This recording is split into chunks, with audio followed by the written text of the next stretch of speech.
Start off by giving a warm mini-post welcome to both Monique Henry-Hudson and Lauren Shields.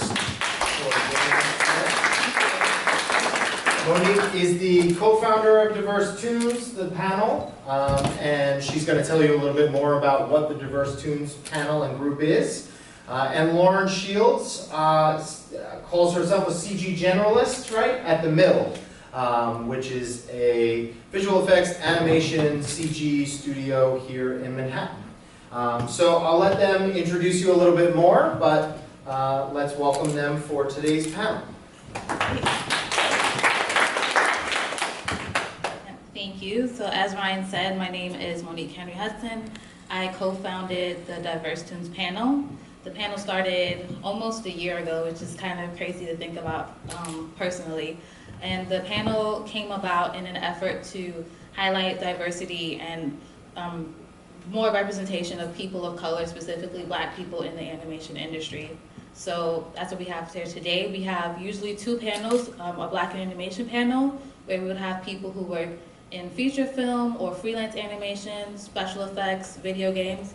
Our second panel that we do is a Women of Color panel. So this will be in March. We had our panelists worked in VR, in AR. Lauren was a part of it, she's a CG generalist, and myself, who I worked in feature film for a couple of years. I graduated from the School of Visual Arts in 2011. I majored in computer art, animation, special effects. I'm a trained 3D animator. I made the shift to work in production management instead, which I will probably get into a bit more in depth a little later. And outside of that, I have an animation podcast, I blog about animation, like I said, I do this panel, and I'm currently freelancing as a production management personnel. And I'm gonna let Lauren introduce herself and what you do. Yeah, my name is Lauren, and I work as a generalist at the Mill, more specifically lighting and rendering and texturing, a little bit of modeling. That realm is kind of defines the tasks that come to me. I've been at the Mill for a little over 6 years now. Wow. Yeah, so I started as a runner, making coffees, worked my way up to being, junior CG artist, and then eventually became just good old regular CG artist. And yeah, still a path. I have, goals past that in the directing realm, but everything I'm doing now is kind of leading up to what I ultimately want to do. So can you tell the audience too a bit about your education and where you went to school, which you majored in?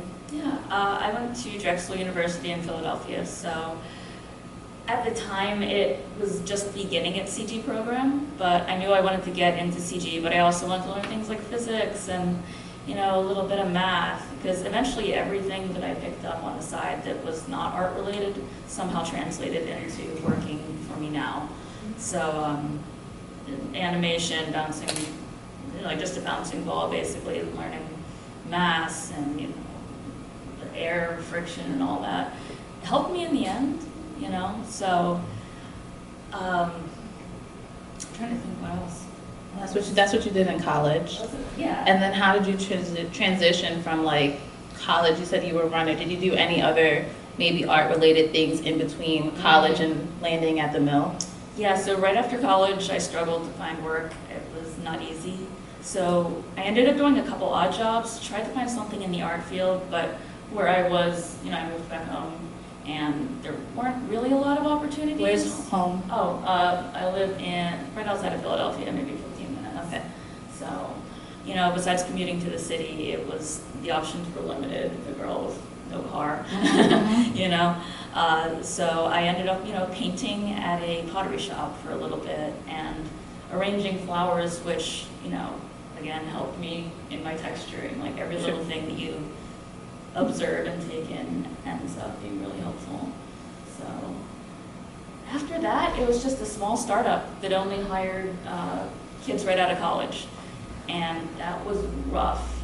And was this in Philly or was this in New York? That was in Philly, okay. Yeah. A little bit, yeah. It was out in maybe a more rural area of Philly. Brand new startup. It was exciting for me, finally getting to do what I had gone to school to do. But, that part, you really have to look at what's good for you and company and my dream was still out there, so by any means possible. You know? Maybe you took the risk and applied, even I though it just- wasn't the specific job. Yeah, I'm the type of person that is constantly showing up, and I do encourage people to, though it's hard, to just still get out and attend events and get into spaces, and you may not always need to like network, but at least start being present, because with social media it's so easy to engage with people in that capacity, but people need to eventually start putting a name to your usernames or whatever we call them now, your handles.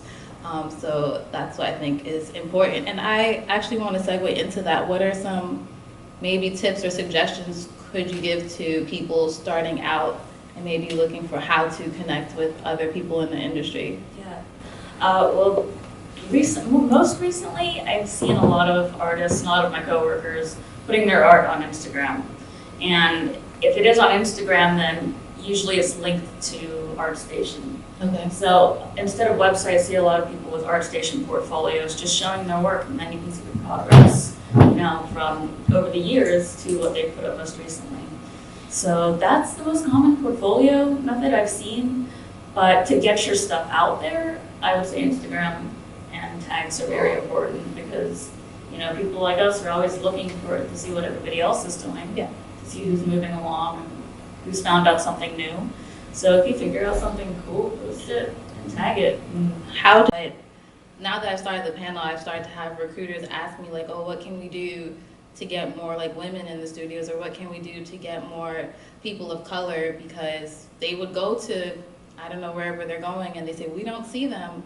And I just feel like they're going to the same places, unfortunately, where due to accessibility, more often than not, we get loans from colleges, and we have to do a lot of odd jobs that make it difficult for us to say, well, I can spend a couple $100s for this ticket for this event that's probably across the country where all the recruiters are. That can be a very hard decision to make if you have to help your family out, if you're trying to pay back your loans, or just like your basic bills.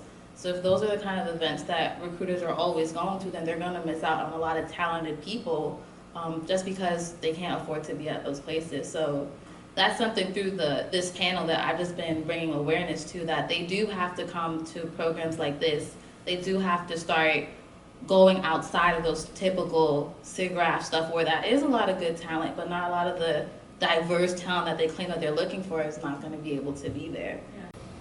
Well, in any role in post-production where you are working with CG and live action and combining the two, in Nuke or Flame or whatever you decide to use, it helps a lot to know what to expect from CG.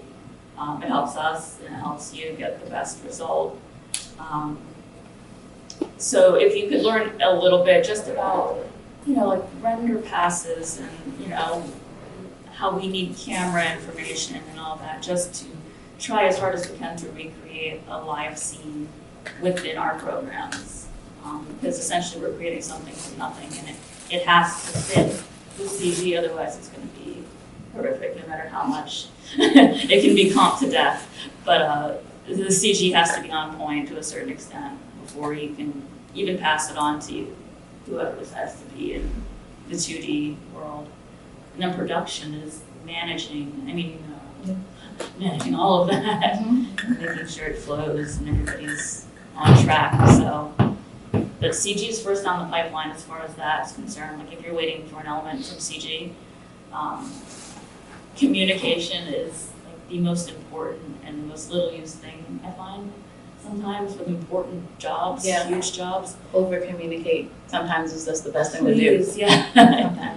Sometimes, yeah. I mean, if you feel like you're running on, then if somebody says, I get it, then you're good. But sometimes it helps to just tell people what you need up front so nobody's surprised, and you bottleneck yourselves. Yeah, So. For sure. So when you get interviewed to be a runner, they know that people don't want to stay runners. Mm-hmm. So they ask you, what are your goals? What's your 5-year goal? What's your 10-year goal? And you tell them what you want to do, and then the boss that we had at the time would speak to the correct channels to tell them that they had a runner that was interested in CG or production. And you'd still have to grind for about 6 months, 6 months, before they gave you your pass to go training. And the great thing is I had built a lot of friends there, and it was easier for us to all go down together, be seen as a group, because that's the most important thing. How many runners were there at that time? There were five or six of us. But we all became really close friends, so when one person wanted to train, we all trained. Yeah. And we were more visible that way because we were supporting each other in a collective and all of that. So everybody notices everything. Even the producer passing through at 11 o'clock at night will see you down there working, and they'll tell the head of 3D, they'll tell other people of influence who can kind of say, okay, this person's, you know, putting in the extra effort, staying the late hours. So it was a lot of late hours, having the support of an employee in the CG field that was a lot higher than I was, and kind of making friends with him and telling him what I wanted to do. And it's just everybody that I met as I brought them coffee or I cleaned up their breakfast dishes. I tried to talk to them a little bit, get to know them, and then once I could talk to them as people, as acquaintances, doors started to open, so it made it a lot easier.